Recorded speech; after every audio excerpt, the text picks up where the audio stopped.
പ്രിയപ്പെട്ട പ്രേക്ഷകരെ, ഒരു മനോഹരമായ സ്നേഹബന്ധത്തിൻ്റെ കഥ പറയാൻ പോവാണ്. അതും തികച്ചും അപരിചിതയായ ഒരു കുഞ്ഞിന് കരൾ പകർത്തു നൽകിയ ഒരു സ്നേഹത്തെക്കുറിച്ച്.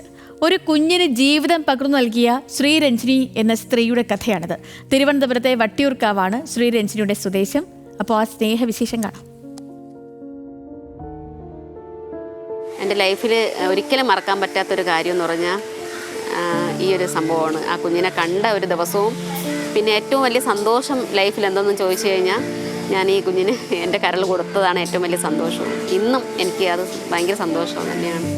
ആശാവർക്കറായ ഒരു സ്ത്രീ 9 വർഷം മുൻപ് ഒരു വീട്ടിൽ തുള്ളിമരുന്ന് വിതരണത്തിനായി പോയി. കണ്ടതാവട്ടെ കരൾ രോഗം വന്ന അവശയായ 11 മാസം മാത്രം പ്രായമുള്ള ഒരു കുഞ്ഞിനെ. തന്റെ കരൾ പകുത്തു നൽകാം എന്ന തീരുമാനമെടുക്കാൻ ശ്രീരഞ്ജിനിക്ക് കുഞ്ഞിന്റെ ആ മുഖം മാത്രം മതിയായിരുന്നു. സർജറി കഴിഞ്ഞ സമയത്ത് എൻ്റെ ഏറ്റവും അനിയൻ മാത്രമേ ഉണ്ടായിരുന്നുള്ളൂ എൻ്റെ കൂടെ.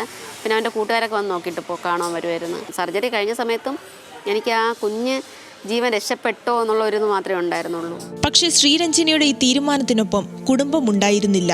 ഭർത്താവും മക്കളും ഉപേക്ഷിച്ചു. വീടില്ലാതായി. ജീവിതം വഴിമുട്ടി. പിന്നീട് അതിജീവനമായിരുന്നു. കൂലിപ്പണി ചെയ്തു, വീടുകളിലും ജോലി ചെയ്തു, സ്വന്തമായി ഉപജീവന മാർഗം കണ്ടെത്തി. 1-2 പേരെ വർത്തമാനത്തിൽ ഞാൻ തോന്നിയത് ഞാൻ അവരുടെ കയ്യിൽ നിന്ന് കാശ് മേടിച്ചിട്ട് ഇവർക്കാർക്കും കൊടുത്തില്ല എന്നുള്ള ഇതാണ് എനിക്ക് തോന്നിയത്. കാരണം എനിക്ക് അന്നത്തെ വാർത്തയിൽ 10 ലക്ഷം രൂപ ഗവൺമെൻറ്റും 10 ലക്ഷം രൂപ കിംസും കൂടെ ചേർന്നിട്ടാണ് സർജറി നടത്തിയെന്നുള്ളൊരിതുണ്ടായിരുന്നു. ടി വിയിലൊക്കെ വാർത്ത വരുന്നുണ്ടായിരുന്നു. അപ്പോൾ അവരെയൊക്കെ മിക്കവാറും ഉള്ളവർ വിചാരിച്ചു വെച്ചിരിക്കുന്നത് 10 ലക്ഷം രൂപ എനിക്ക് കിട്ടി എന്നുള്ളതാണ്. ഒരു ജീവൻ നിലനിർത്താൻ ശരീരത്തിന്റെ ഭാഗം പകുത്തു നൽകിയതിന്റെ പേരിലാണ് ശ്രീരഞ്ജിനി വഴിയാധാരമായത്. പക്ഷേ തോൽക്കാൻ തയ്യാറല്ല. പൊരുതി തന്നെ ജീവിക്കും. അതിന് പ്രചോദനമാകാൻ ജീവിതം തിരിച്ചു കിട്ടിയ കുഞ്ഞിന്റെ ചിരിയുണ്ട് മനസ്സിൽ. അത് ധാരാളം. ക്യാമറാമാൻ രതീഷ് കട്ടേലയ്ക്കൊപ്പം മീര മനോഹരൻ, ന്യൂസ് മലയാളം, തിരുവനന്തപുരം.